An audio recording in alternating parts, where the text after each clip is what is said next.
5 seconds to go.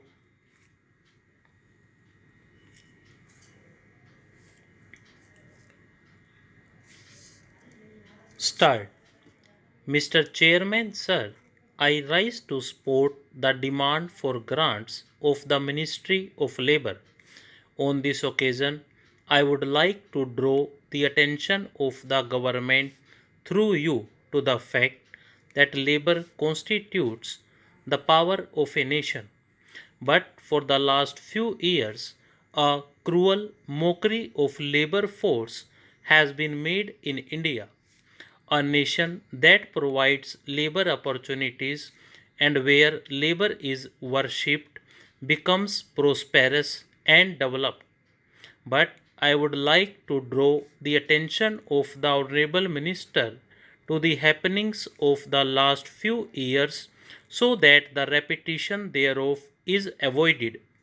The figures of the last 5 years stand a testimony in our records to the fact that the opportunities of employment have been lessened in India. The policies that tended to lessen the opportunities of work have been enforced in this country.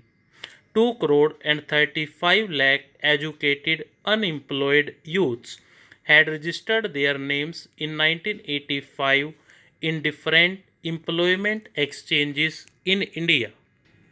The figures of mid 89 collected after a gap of 4.5 years reveal the number of such youths as approximately 3 crores and 50 lakhs. This means an increase of 1 crore and 15 lakhs in a period of 4.5 years.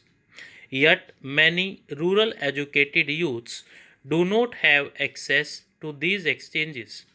The then government stated that the number of educated unemployed thus would touch 5 crores if the rural folk were also taken into account.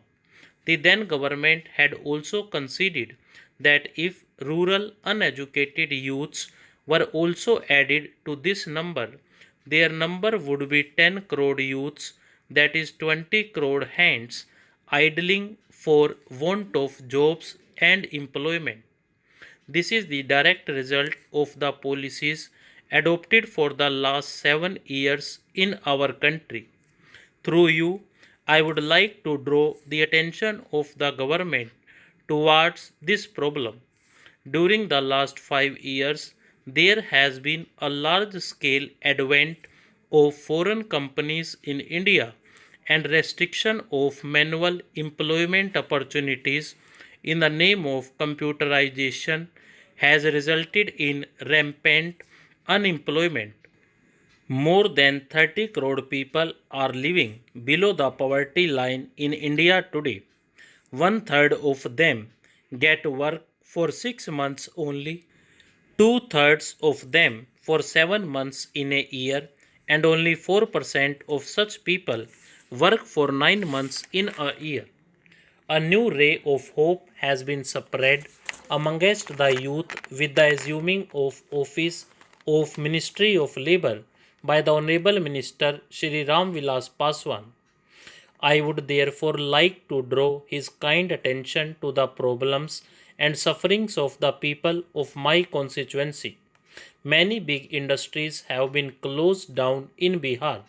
More than 5,000 unemployed people have been waiting for years so as to get some work.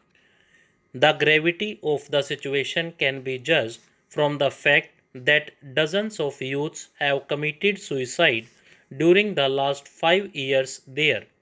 I had an opportunity of visiting that place recently.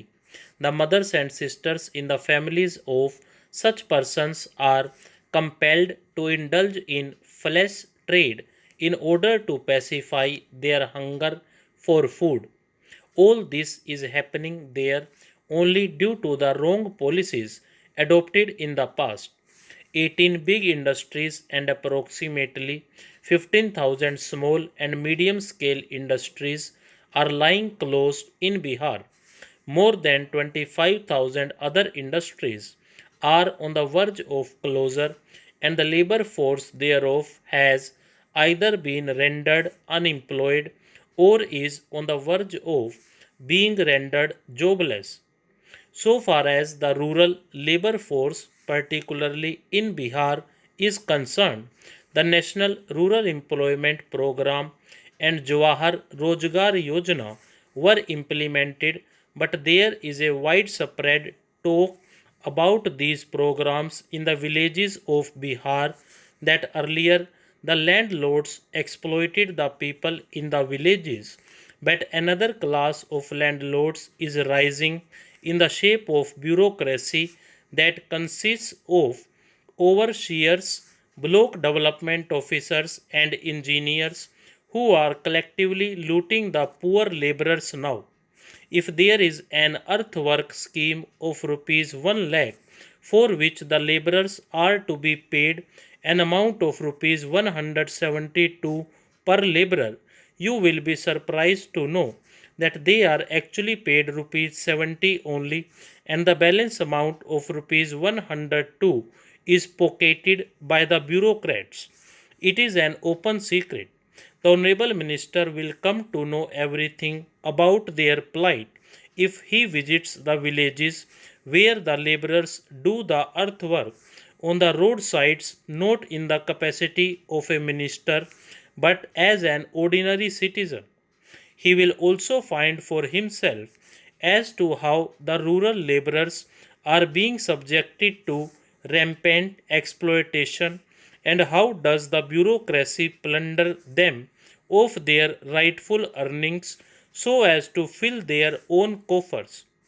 Politicians are also responsible to some extent because it is under their patronage that this act of looting the poor is being done. I would like to urge upon the Honorable Minister that the Ministry should look into all these malpractices. Stop.